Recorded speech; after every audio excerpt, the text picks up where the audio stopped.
kasih contoh, saya lupa di mana itu ada orang. Kamu sudah ngapain untuk tergantung di Sokrates? Tanya pada teman, saya sedang patah hati. Apa sih patah hati itu? Patah hati itu karena ditinggal pacar. Apa sih pacar itu? Pacar itu seseorang yang kita cintai.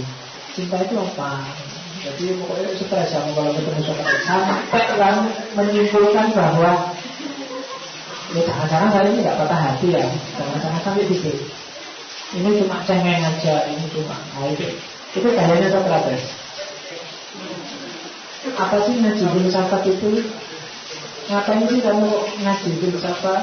Kamu ngerti kok ngaji itu apa? Filsafat itu apa? Tujuanmu itu apa? Terusnya itu Sokrates. Jadi metodenya metode yang membuka pikirannya orang, wawasannya orang.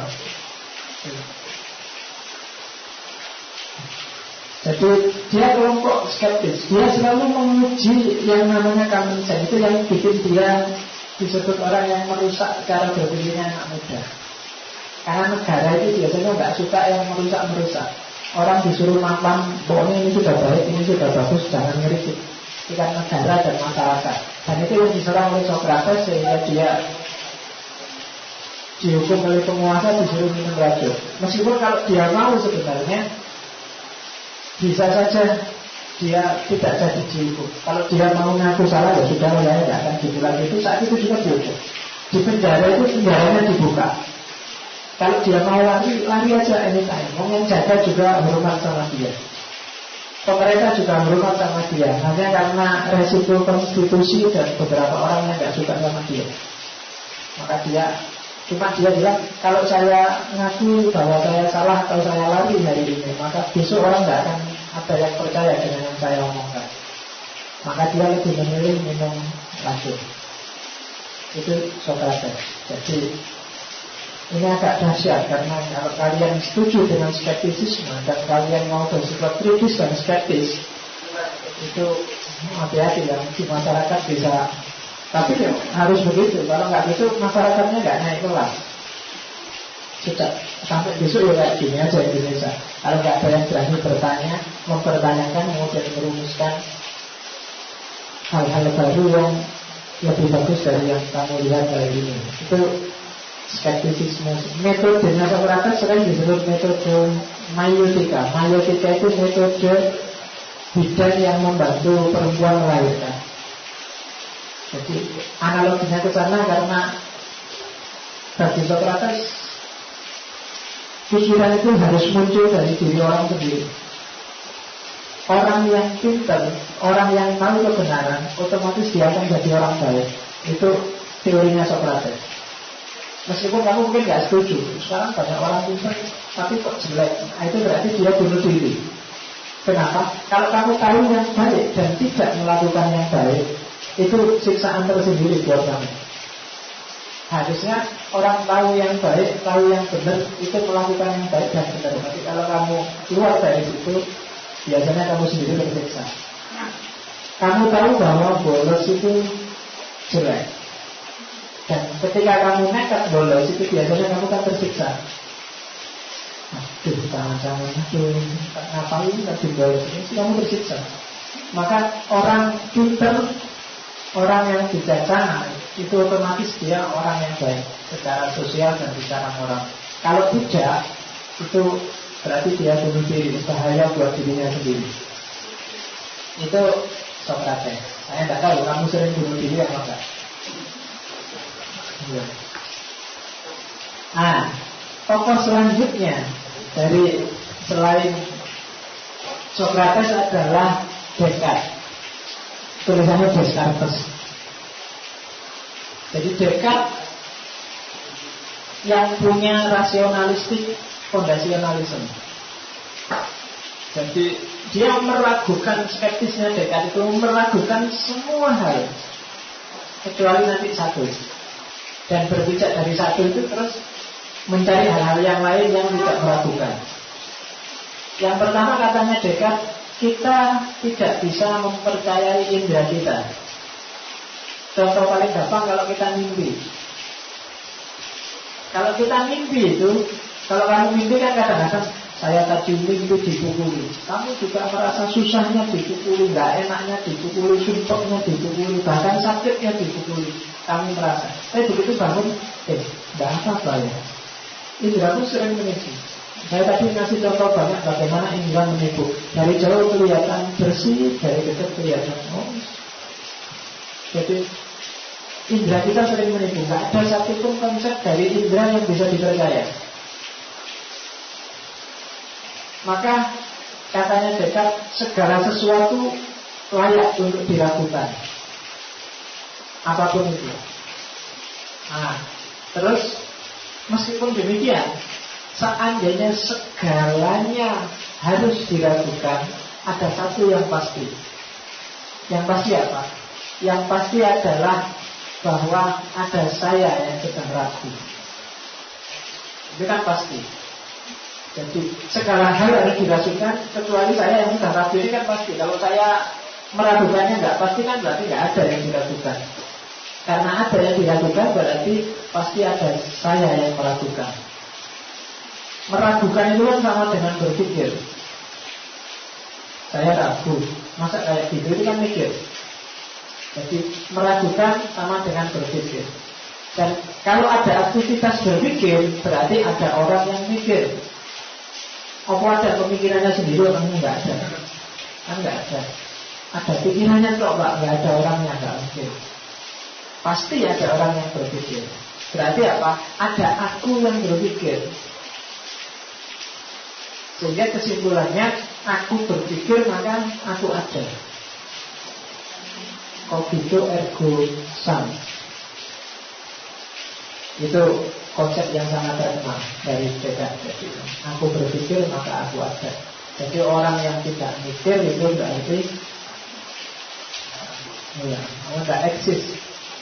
Karena nanti ini dirumuskan secara panjang lebar dan terus oleh Descartes untuk merumuskan konsep-konsepnya selanjutnya. Dan premis awalnya adalah aku berpikir maka aku ada.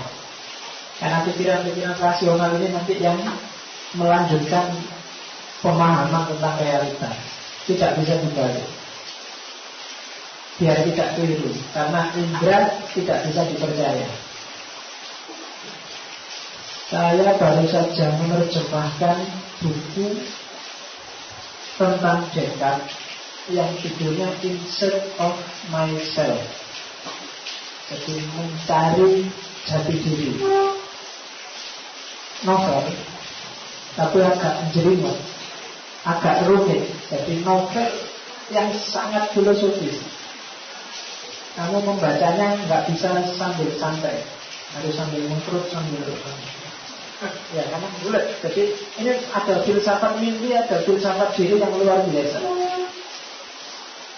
Itu hasilnya bisa agak rumit, kayak Ghazali. Kalau Ghazali kan juga tidak percaya bahwa dunia ini nyata. Kamu percaya nggak kalau ini dunia ini nyata? Ketika ini ngaji filsafat ini real nggak?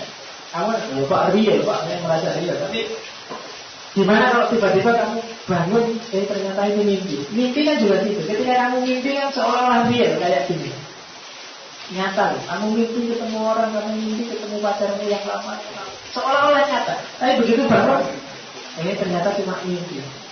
Jangan-jangan hidupmu hari ini yang kamu ada kuliahnya, ada ngaji filsafatnya, ada pacarannya. Jangan ini cuma mimpi. Besok begitu bangun, mimpi ternyata. Kalau ngerti gitu kan aku sudah nggak usah takut-takut kemarin. Wah cuma mimpi aja lagi. Tapi kan waktu mimpi kamu nggak bisa gitu. Ternyata ini cuma mimpi ya. Kita sudah capek-capek hujan-hujan ngaji ngumpul di sini, begitu bangun, ngerti gitu kan gitu. Kamu pacaran diajak pacaran, mas, neng hotel yuk, jangan ini ada begitu. Oh ternyata mimpi, ada ngerti gitu, enggak apa-apa. Gitu kan. Wong cuma mimpi aja kan gitu. Tapi kan kamu enggak. Hari ini kamu merasa ini enggak mimpi, maka kamu serius. Sama loh, ketika kamu mimpi tadi malam, kamu enggak ngerti kalau itu mimpi kan, dan kamu serius juga. Jangan-jangan memang gitu ya. Kapan-kapan kita ngaji Ghazali yang skeptis itu di mungkin Minanggola. Kalau ada yang mau terjemahannya Descartes, saya kasih filenya sebelum jadi buku kan kamu harus beli. Ya, tapi novel, cuma ya Harus kamu pelajari per paragraf karena isinya jadi ada filsafat dan di situ masuk yang nulis Daniel Pollak, profesor filsafat dari Michigan. Jadi luar biasa. Tapi skeptis. Oke, ini yang sangat dikenal sebagai tokoh skeptisisme modern. Namanya David Hume. Katanya David Hume, dunia ini penuh dengan konsep yang tidak jelas, yang itu mengotori isi kepalamu. Banyak hal-hal yang tidak penting, tidak perlu, tidak jelas itu ada di kepalamu. Sudah terlalu banyak konsep rumit di kepalamu. Maka katanya David, bersihkan aja semuanya, gak ada gunanya. Satu-satunya yang berguna adalah pengetahuan yang hasil dari pengalaman langsung, pengalaman spontan. Konsep-konsep abstrak metafisika itu katanya David Hume semuanya spekulatif, tidak jelas, meaningless. Realitas keseluruhannya dan pengetahuan tentang realitas itu adalah persepsi-persepsi manusia. Maka semua pemikiran yang tidak bisa atau tidak ada kaitannya dengan realitas harus ditolak. Maka dia dikenal, kalau teologi namanya teologi natural. Jadi nggak ada konsep-konsep yang metafisikal. Kenapa? Karena nggak ada cantelannya di realitas. Segala pemikiran yang ada hubungannya dengan metafisika itu pasti sifatnya spekulasi. Spekulasi itu ngarang. Caranya ngarang ada di bawah itu. Jadi pengetahuan manusia itu isinya cuma dua. Ada gagasan tunggal atau ide tunggal dan ide kompleks. Ide tunggal itu ya, saya haus maka saya minum. Idenya cuma satu, tentang teh.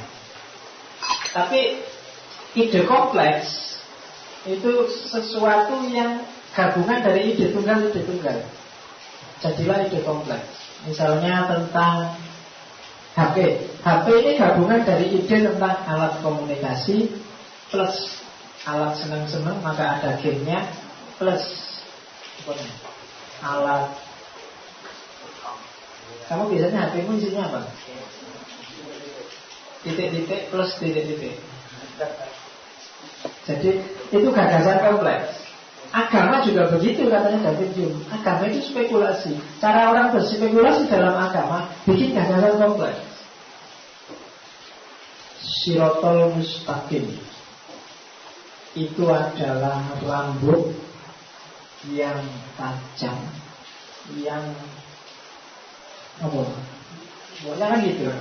Itu kan gagasan kompleks. Kamu menggabungkan antara gagasan tentang rambut dengan gagasan tentang jembatan dengan gagasan tentang sengsara, maka dia harus tajam dengan gagasan.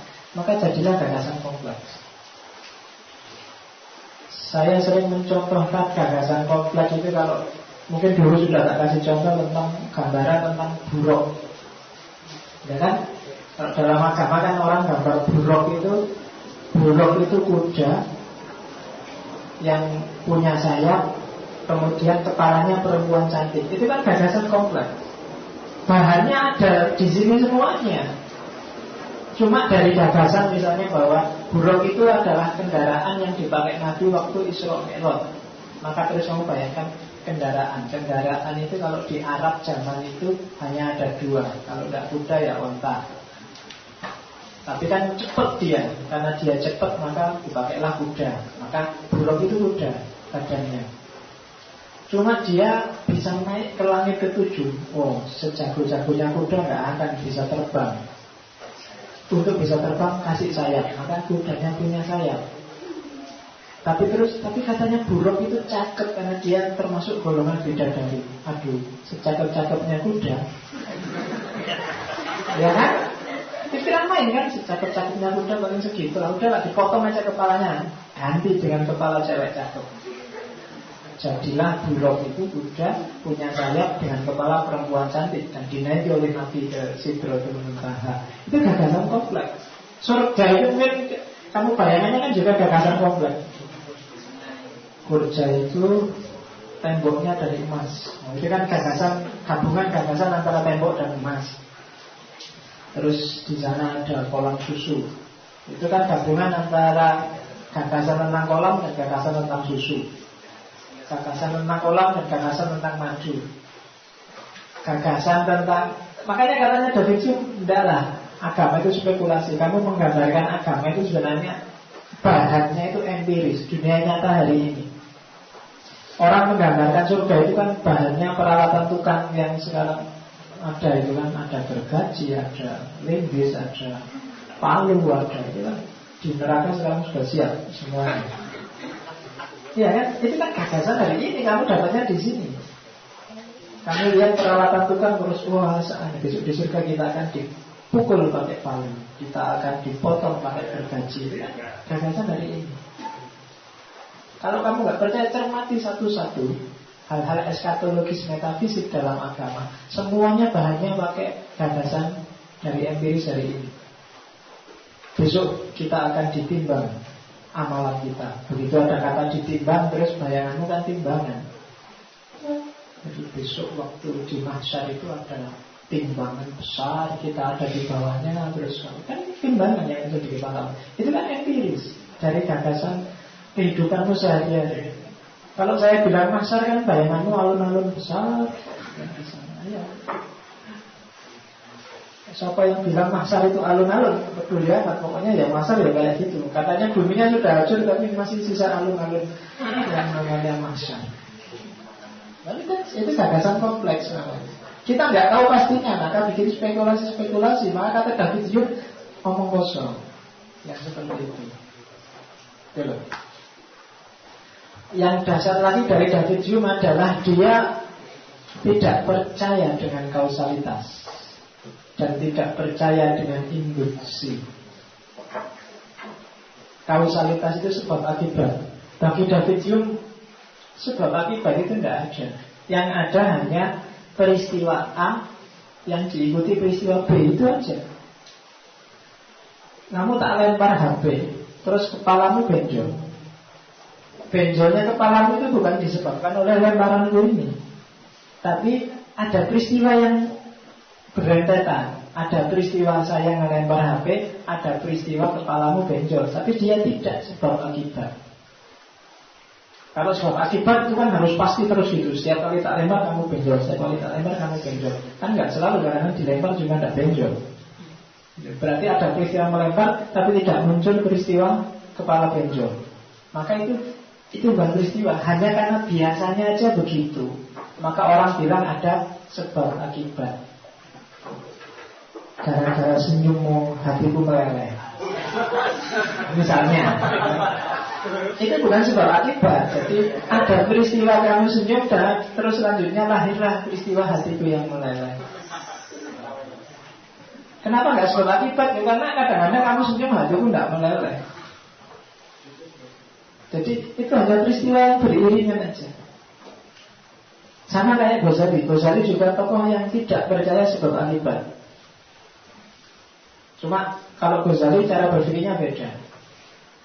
Kenapa tidak ada sebab akibat? Karena semuanya ditentukan oleh Allah. Kalau Allah intervensi tiba-tiba, itu bisa konsep sebab akibatmu kacau. Loncat dari mall 30 lantai itu pasti tewas. Tapi tidak kalau Allah intervensi. Waktu kamu loncat tiba-tiba ada truk yang bawa kasur. Truk itu kamu pas di atasnya. Itu kan Allah intervensi. Jadi nggak bisa. Sebab akibat itu tidak ada. Atau waktu kamu loncat harusnya dari lantai 30 langsung ke bawah tanah, tiba-tiba kecantol di lantai 29. Jadi nggak jadi. Cuma nyantol di situ loh. Jadi tidak ada sebab akibat itu.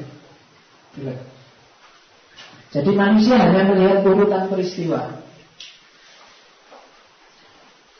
Sebab akibat, kalau David Hume ngasih contoh itu, sebab akibat itu gambarannya kayak gini loh. Ini musim hujan dingin-dingin. Biasanya banyak orang hamil. Nah, terus kamu simpulkan, oh berarti dingin itu menyebabkan orang hamil. Kan itu urusan. Itu kan nggak ada hubungannya, orang cuma memang kebetulan peristiwanya bareng aja. Dan sering orang berpikir seperti ini, hanya karena peristiwa berurutan terus kamu anggap itu sebabnya. Padahal mungkin tidak. Makanya katanya David Hume, kausalitas itu adalah animal faith, kepercayaannya animal. Ya, binatang. Kepercayaan yang naif. Jadi enggak lah.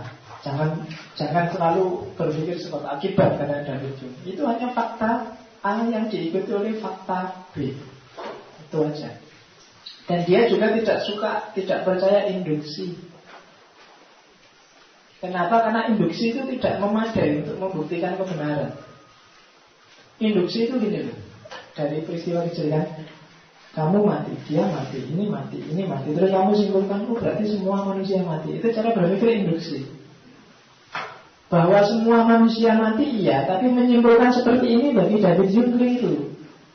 Kalau dengan melihat ini orang mati, itu mati, ini mati, berarti semua manusia mati. Tidak mesti, kamu kan belum melihat semua manusia. Jangan-jangan ada 1-2 manusia yang tidak mati-mati sejak dulu. Itu induksi. Kamu lihat peserta pengajian yang sana ngantuk, yang sini ngantuk, yang sana ngantuk. Oh berarti ngaji ini memang bikin ngantuk. Itu kan induksi namanya. Belum tentu, kamu lihat satu-satu. Ada yang tidak ngantuk, ada yang sudah tidur.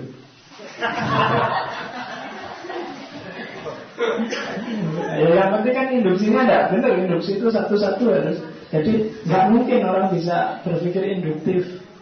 Kenapa? Karena realitas ini sangat luas dan kompleks. Ketika orang mau induksi, berarti dia harus bisa merangkum seluruh realitas dan dijadiin satu ketemu. Kalau enggak, dia tetap masih belum layak untuk menyimpulkan sesuatu. Jadi orang nggak bisa mengakses seluruh fakta yang ada. Maka cara berpikir karena ada jangan induksi. Ya meskipun nanti kita bisa debat tentang itu. Ini tak kasih contoh aja betapa menariknya orang yang namanya David Hume. Kalau ada yang mau bukunya, ngopi aja di saya bahasa Inggris tadi ya.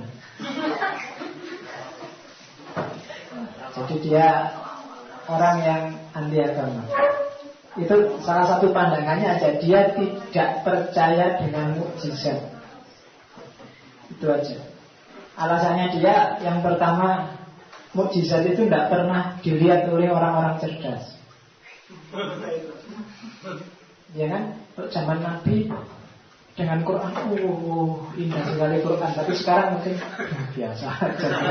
Kan kalau gitu.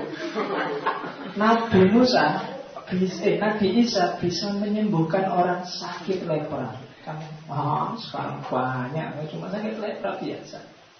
Nabi Ibrahim itu masuk ke dalam api tidak terbakar. Pemadam kebakaran sekarang. Bisa kayak gitu. Ya kan? Kata Nabi, itu karena orangnya belum cerdas, jadi ya gampang kagum. Yang kedua, biasanya orang itu lebih senang peristiwa yang sensasional, termasuk mukjizat. Dari sepanjang itu sejarahnya Nabi kan kamu mesti lebih suka melihat aspek sensasionalnya. Nabi pernah ceramah kayak gini, ala bosan tapi begitu. Nabi itu bisa membelah bulan. Wah, itu luar biasa sudah. Tongkatnya Nabi Musa itu bisa membelah laut. Itu kan sudah luar biasa. Nabi Musa itu kalau megang ketiaknya keluar cahaya dari timur ke barat dan lain. Kalau kamu megang ketiak kan keluar.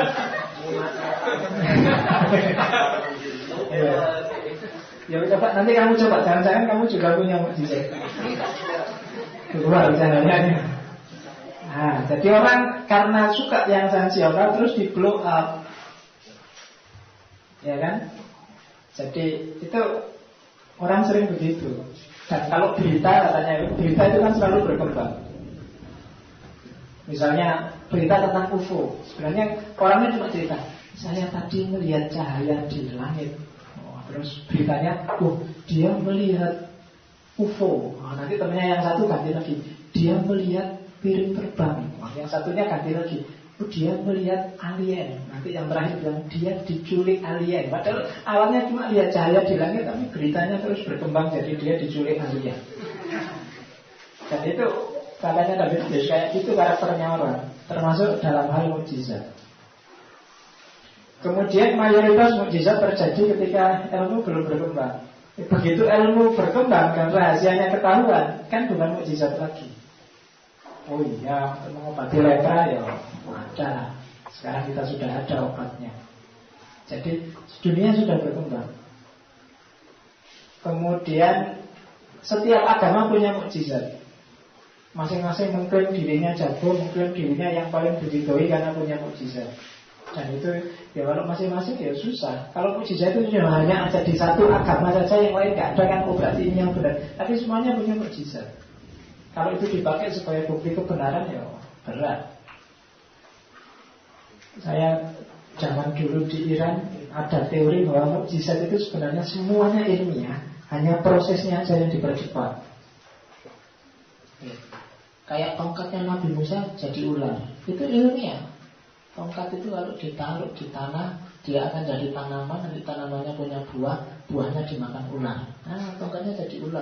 Prosesnya dipercepat, dari tongkat langsung ular. Jadi cara berpikirnya kayak gitu. Jadi kalau ketahui sebenarnya semuanya ilmiah, cuma ya itu tadi ada proses yang dipercepat. Jadi Nabi Musa tongkatnya dipukulkan ke laut, terus lautnya terbelah. Mungkin di situ ada proses yang dipercepat. Ya nggak ngerti aku. Dipukulkan ke laut, terus nunggu kapal lewat. Nah begitu kapal lewat, jadi perang misalnya gitu. Ya boleh. Tapi yang jelas ada prosesnya. Tapi mukjizat itu karena ya ilmu belum berkembang, karena setiap agama merasa benar. Oke.